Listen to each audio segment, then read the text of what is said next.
이번 시간은 필드 속성에 대해서 같이 한번 알아보도록 하겠습니다. 먼저 여기 보시면 여기 있는 이 부분은 지금 현재 이 테이블이 나타나 있는 이 부분은 뭘 말하는 거냐면 디자인 보기 상태죠. 디자인 보기 상태에서 데이터의 형식을 이와 같이 선택을 했을 때 데이터 형식에서 선택했을 때 바로 필드의 속성이 나타난다는 얘기죠. 지금 현재 우리가 하려고 하는 부분은 바로 이 필드의 속성을 같이 알아보자라는 얘기입니다. 특히 여기 있는 지금 이제 입력 마스크라든가 또는 유효성 검사 규칙 또는 뭐 필수라고 하는 부분, 또 빈물자 허용, 인덱스, IME 모드 이런 부분들을 같이 한번 알아보도록 하겠습니다. 자, 입력 마스크가 있는데요. 입력 마스크는 뭘 말하는 거냐면 데이터의 서식을 지정하는 걸 말하는 거예요. 데이터의 서식을 지정을 해서 데이터를 제한한 다음에 내가 원하는 방식대로 데이터를 입력하라 라고 하는 것이 바로 입력 마스크입니다. 그럼 그 입력 마스크는 내가 원하는 어떤 형식이 있을 거 아니에요. 예를 들면 전화번호를 입력을 할 때 이렇게 하겠다라고 입력을 하는 거죠. 가로 열고 999 가로 닫고 999 다시 9999 그러면 앞에 번호가 세 자리가 있고 그 다음에 뒷부분에 세 자리, 그 다음에 마지막에 네 자리 이런 식으로 되겠죠. 이 전화번호 같은 경우는 옛날 뭐 우리 지역번호 같은 그런 번호일 경우에 해당이 되겠네요. 전화번호 같은 경우. 핸드폰에는 가운데 자리가 뭘로 돼 있어요? 네 자리로 돼 있죠. 그래서 그런 부분이 이제 맞지 않겠지만 뭐 어쨌든 이런 형식으로 전화번호일 경우에는 이런 형식으로 내가 입력을 받았으면 좋겠다라고 했을 때 이렇게 사용자 정의로 해서 이것을 입력 마스크를 지정을 해주는 겁니다. 그럼 이러한 형식으로 데이터를 입력을 할 수밖에 없다라는 얘기죠. 자, 이런 부분이 어떤 건지 한번 같이 알아보도록 할게요. 여기에 있는 999라고 하는 것은 숫자가 들어와야 된다라고 하는 걸 의미하는 겁니다. 숫자. 그럼 전부 다 앞에 세 자리, 가운데 세 자리, 마지막 네 자리 이런 형태로 해서 데이터가 입력이 된다라는 것을 이해하시면 되겠습니다. 자, 첫 번째 구역을 보니까 사용자 지정 기호를 사용해서 입력 마스크를 지정했다라는 얘기죠. 이해되셨나요? 그래서 입력 마스크를 그러면 사용자 지정 기호가 어떤 건지 잠시 뒤에 우리가 알아보도록 하고요. 그다음 두 번째 구역을 한번 보니까 데이터를 입력을 할 때 다시나 슬래시나 는과 같은 서식 문자를 테이블에 저장할지 여부를 지정할 수 있다는 얘기예요. 이러한 서식 문자를 저장을 할 건지 안 할 건지 지정을 하도록 되어 있다라는 얘기죠. 지금 이 상태로 봤을 때는 지정을 안 하는 걸로 되어 있죠. 왜냐하면 이 부분을 지정을 하려면 앞에 역슬래시 쓰고 그다음에 가로 열고 999 역슬래시 쓰고 가로 닫고 그다음에 999 쓴 다음에 역슬래시 쓰고 마이너스 그다음에 9999 이런 식으로 표현을 하는 겁니다. 이해되셨나요? 자, 그 부분 기억하시면 되겠고요. 자, 그다음에 두 번째 구역 0은 데이터에 입력 마스크 문자가 포함된 입력 형식 그대로 저장된다라는 얘기죠. 이것은 데이터에 입력 마스크 문자가 포함된 형식 그대로 저장되는 걸 말하는 거고 1이나 공백은 입력된 값만 저장되는 거죠. 그래서 반드시 0을 집어넣게 되면 이 형식을 꼭 지켜라 라는 의미입니다. 이해되셨죠? 1은 여기에 입력된 대로만 저장된다 그 의미입니다. 자, 두 번째 구역을 지정하지 않으면 입력한 값만 저장된다라는 거 알아두시면 되겠고요. 세 번째 구역은 데이터를 입력을 할 때 데이터가 입력되어야 하는 자리에 표시되는 문자를 말합니다. 표시되는 문자, 원래 기본값은 언더바예요. 기본 문자는 언더바인데 지금 얘는 별표를 줬으니까 이 부분이 뭘로 표현돼요? 별표, 별표, 별표 로 표기가 된다라는 얘기입니다. 이해되셨죠? 형식은 이런 형태인데 실제 데이터를 입력할 때 보면 여기가 별표로 나와 있다는 뜻입니다. 이해되셨죠? 사용자 지정 기호를 한번 보면 이 사용자 지정 기호에서 시험에 잘 나오는 것은 0, 9, 그리고 L과 A와 대문자로 표현하는 걸 말하는 거죠. 뭐 대문자나 소문자 전부 다 같이 알아두시면 되니까요. 자, 이 5개 정도, 6개죠. 6개 정도는 시험에 아주 많이 나오기 때문에 잘 알아두셔야 된다라는 거 기억해 두시면 되겠습니다. 자, 0은 0과 9 사이의 숫자, 9도 숫자나 공백을 할 수 있는 거고요. 다른 점은 0은 무조건 숫자지만 9는 숫자나 공백이 올 수 있다라는 거고요. 그다음에 0은 반드시 필수지만 9는 필수가 아니고 선택이라는 얘기입니다. 이해되셨나요? 자, 그 다음에 샵은 숫자나 공백을 할 수 있고요. 공백은 저장될 때 제거된다라는 것이 특징이 있습니다. 자, 그래서 자, 구하고 샵은 숫자나 공백을 같이 올 수 있는 거고 둘 다 선택 부분이고요. 자, L은 영어와 문자를 한글을 쓸 수 있는데 필수로 써야 되는 거고요. A도 역시 필수로 쓰는 겁니다. 이해되셨나요? 근데 물음표는 필수가 아니다라는 얘기예요. 문자가 왔을 때 지금 이 부분은 전부 다 문자인데 그 부분을 필수냐 아니면 선택이냐라는 거에 따라서 잘 알아두셔야 되고요. 이 부분 굉장히 중요합니다. 자, 그 다음에 A는 A부터 Z까지의 한글과 숫자를 역시 쓰는 거고요. 그 다음에 앰퍼샌드는 모든 문자나 공백을 필수로 해야 된다라는 거 기억해 두시기 바랍니다. 자, 그 다음에 크다라고 하는 것은 모든 문자를 대문자로 변하는 거고 작다라고 하는 것은 모든 문자를 소문자로 변환한다라고 하는 거 알아두시면 되겠죠. 그럼 이거에 대한 사용 예를 한번 같이 한번 알아보도록 하겠습니다. 이러한 입력 마스크가 입력이 되면 뭐부터 해야 되냐면 필수인지 필수가 아닌지를 먼저 구분하시는 게 가장 좋습니다. 먼저 보니까 여기 있는 이 LA0은 이 부분은 필수죠. 필수라고 하는 걸 꼭 기억해 두시고요. 구하고 물음표는 필수가 아닙니다. 필수가 아니라는 거 구분을 하시고 그럼 필수는 어떻게 돼요? 무조건 이 자릿수를 채워야 된다는 얘기예요. 이 자리가 와야 된다는 얘기입니다. 이해되셨나요? 자, 그런데 L은 뭡니까? L은 문자죠. 한글이나 영어가 오는 거고요. A는 문자도 올 수 있지만 숫자도 올 수 있다라는 거죠. 숫자도 올 수 있다. 그 다음에 물음표는 문자만 오죠. 문자만 오고요.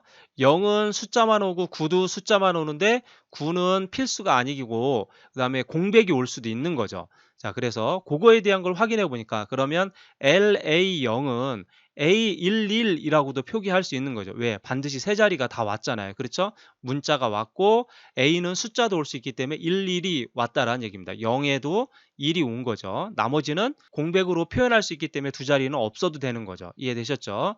자, 그 다음에 AA11도 역시 마찬가지죠. AA는 문자가 다 올 수 있는 거죠. 문자 숫자가 A가 문자 숫자 다 올 수 있으니까. 그리고 뒤에 09는 숫자로 다 받은 거죠. 그다음에 물음표는 공백으로 처리했기 때문에 그래서 생략이 가능한 거고요. 이거를 전부 다 표현하면 이와 같이 표현할 수 있다는 얘기죠. 이해되셨나요? 근데 잘못하면 이 부분이 숫자가 오니까 자꾸 이해가 안 가서 그럴 수 있는데 A는 문자와 숫자를 쓸 수 있다라고 이해하셔야 됩니다. 이해되셨나요? 자, 그 다음에 그 뒤에 있는 거 한번 볼까요? LA09 샵이라고 되어 있는 이 부분도 역시 마찬가지 보면 이 부분은 문자가 오는 건 반드시 문자가 와야 되는 거죠. 나머지 필수가 아닌 것. 근데 A도 필수이고 그 다음에 공도 필수이고 그럼 여기까지는 무조건 이렇게 써야 된다는 얘기죠. 그래서 예를 들면 A상 3까지는 무조건 써야 된다는 얘기입니다. 9하고 샵은 뭐예요? 숫자나 공백이 올 수 있는 거니까 생략할 수도 있는 거죠. 그래서 근데 이와 같이 표기가 됐으니까 이렇게 표기할 수도 있는 거다라는 거 알아두시면 되겠고요. 그 다음에 이 부분을 보면 이게 바로 뭡니까? 대문자로 표기하라는 거죠. 그럼 문자가 반드시 뭐예요? 대문자가 돼야 된다는 얘기죠. 대문자. 그래서 필수로 와야 된다라는 걸 알 수 있겠죠. 문자가 오는 걸 알 수 있는데 여기에 있는 이 부분은 물음표는 생략이 가능하기도 하지만 대문자로 와야 되니까 역시 대문자로 와야 되는 거죠. 그래서 대문자가 오는 것이 어떤 건지 그러면 확인해 보시면 되겠죠. 다 대문자로 온 거죠. 영어일 땐 대문자, 한글일 때는 대문자가 없으니까 그냥 표기하면 되는 거고요. 그 다음에 0은 숫자니까 숫자가 반드시 와야 되겠죠. 이해되셨죠? 그 다음에 LNA라고 하는 건 모두 다 표기하라는 건데 지금 이거는 뭐예요? L은 문자니까 당연히 문자 왔겠죠. 그 다음에 1B라고 하는 것은 숫자와 문자가 섞인 거니까 이것도 문자로 보는 거죠. 그래서 이와 같이 표기할 수 있고요. 그 다음에 여기 있는 이거는 뭐예요? L은 문자로 오는 거, 대문자로 오란 얘기고 나머지 물음표는 소문자로 표기하라는 얘기입니다. 그러면 이렇게 첫 글자만 대문자고 나머지는 소문자로 표기한다라는 거 이해하시면 되겠습니다. 그럼 나머지 기타 필드 속성에 대해서 보면 기본값이라고 하는 것은 뭐예요? 자동으로 입력될 값을 말하는 거죠. 해당 필드를 선택하면 그 값이 자동으로 기본값으로 들어가 있는 것을 말하는 거고요. 필수라고 하는 것은 해당 필드에 항상 데이터를 입력할지를 여부를 선택하는 걸 말하는 겁니다. 그 다음에 빈문자열을 허용할 건지, 빈문자를 해서 짧은 텍스트나 긴 텍스트나 하이퍼링크 같은 이런 데이터 형식에는 빈문자를 허용할지 이거를 지정을 해주는 거고요. 그다음 유효성 검사 규칙 같은 경우는 자, 특정 필드에 입력된 값의 종류나 범위를 지정한 다음에 그 값 이외에 다른 값이 입력되지 않도록 하는 거죠. 우리가 이거 엑셀에서도 해봤었죠. 유효성 검사. 그래서 남여라든가 뭐 이런 것들을 선택할 수 있는 것들을 말하는 거죠. 자, 그래서 이거를 뭐 여기 써있네. 입력 마스크는 이렇게 입력해 주세요라는 청유형이라고 생각한다면 유효성 검사 규칙은 이렇게 입력해 라고 하는 강제성이 강한 거죠. 무조건 이거는 해야 되는 거니까. 자, 그와 같이 알아두시면 되겠고요. 유효성 검사 텍스트, 지정한 유효성 검사 규칙에 어긋나는 데이터를 입력할 경우 나타나는 메시지라는 거 알아두시면 되겠습니다. 자, 그 다음에 조회 속성. 이 조회 속성은 어디에서 할 수 있냐면 디자인 보기에 대해서 데이터 형식에 있는 조회 마법사를 이용을 해서 오른쪽 끝에 있죠. 오른쪽 끝에 점점점을 누르면 조회 마법사가 나와서 거기서 조회 탭에서 각 속성을 설정할 수 있는데 이 그럼 조회 마법사가 이게 뭐냐? 미리 입력해 놓은 데이터 목록을 선택하여 입력하는 것을 바로 조회 마법사라고 합니다. 조회 속성이라고 합니다. 그래서 이 조회 속성은 조회 마법사를 통해서 하는 건데요. 자, 입력할 값이 미리 정해진 범위 내에 있거나 아니면 다른 테이블에서 조회할 수 있는 경우에는 목록 상자나 콤보 상자로 해서 값을 받을 수 있다는 거 기억해 두시면 되겠습니다. 이거 중요합니다. 자, 컨트롤 표시에는 컨트롤 유형에는 텍스트 상자나 목록 상자나 콤보 상자 이거 잘 알아두세요. 다음 중 컨트롤 표시에 올 수 없는 것은 뭐 이런 식으로 나올 수도 있으니까 세 가지 유형 잘 알아두시고요. 자, 그 다음에 행 원본 유형은 테이블이나 쿼리나 값 목록, 필드 목록을 지정할 수 있다라는 거 확인하시면 되겠습니다. 잘 알아두시고요. 자, 그 다음에 행 원본은 원본을 사용할 데이터를 지정하는 거고 바운드열은 여러 개의 열 중에서 저장되는 열 번호, 여러 개의 열 중에서 저장되는 특정한 값을 선택했을 때 바운드된 필드에 실제로 어떤 값을 저장할 것인지 선택할 수 있는 것이 바로 바운드열이다라는 거 알아두시면 되겠고요. 그 다음에 열의 개수, 그 다음에 열의 이름, 열의 너비 할 때 여기 보면 열의 너비를 지정하면 여러 열일 경우에는 세미콜론으로 구분한다라는 거 꼭 기억해 두시고요. 세미콜론. 그래서 열 너비를 0으로 입력하면 숨기고자 하는 필드를 숨길 수 있다. 0으로 입력하면 필드를 숨길 수 있다라는 거 알아두시면 되겠죠. 그 다음에 행횟수 확인하시면 되고 목록 너비 이거 잘 알아두세요. 목록 너비는 콤보 상자에 나타나는 목록 전체를 너비, 센치와 같은 형식으로 지정하는 것을 목록 너비라고 하는 거 이해하시면 되겠습니다. 자, 목록 너비가 어디에서만 쓰이냐면 콤보 상자에서만 쓰일 수 있다는 거 꼭 기억해 두셔야 되고요. 아주 중요합니다. 이 부분 중요하게 알아두시고요. 그리고 이 목록 너비하고 열 너비하고 알아둬야 될 부분이 있는데 예를 들어서 열 너비 같은 경우가 열 너비가 뭐 1이 있고 그 다음에 4가 있다라고 한다면 열 너비가 1이 있고 4가 있다라고 한다면 이건 어떻게 표현하면 돼요? 1 세미콜론 4라고 표기하면 되겠죠. 자, 이런 식으로 열너비를 표기하면 되고요.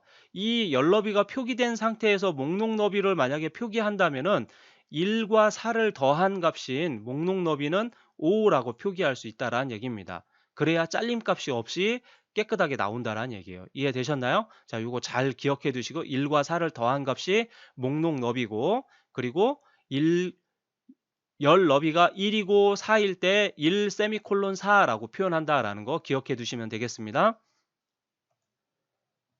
자, 그 다음에 여기 이 두 부분을 보면 자, 여기 많은 행 원본 유형부터 해서 열 너비까지 속성이 이것은 콤보 상자나 목록 상자에 공통적으로 다 쓰일 수 있는데요.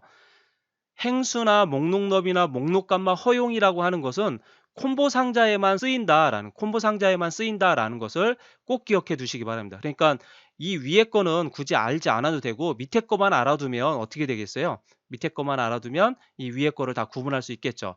위에 거는 요 세 가지는 콤보 상자만 적용되고 나머지는 콤보 상자랑 목록 상자 전부 다 적용된다라는 거 기억하시면 되겠죠. 자, 이렇게 해서 우리가 필드 속성에 대해서 같이 알아봤는데요. 이 부분에서 가장 중요한 것은 입력 마스크라고 하는 것이 무엇이고, 입력 마스크의 사용자 지정 기호를 정확히 알고 계셔야지만 이 문제에서 시험 문제에 매번 한 문제씩 나온다고 생각하시면 됩니다. 그만큼 중요한 부분입니다. 그 입력 마스크 예에 대한 부분들을 정확히 이해하시고 확인하시면 될 것 같고요. 그리고 조회 속성에 있는 부분들 알아두시고, 특히 열 너비와 그다음 목록 너비에 대한 부분들, 그 부분들 잘 유의해서 확인하시면 좋을 것 같습니다. 자, 여기서 마치겠습니다. 수고하셨습니다.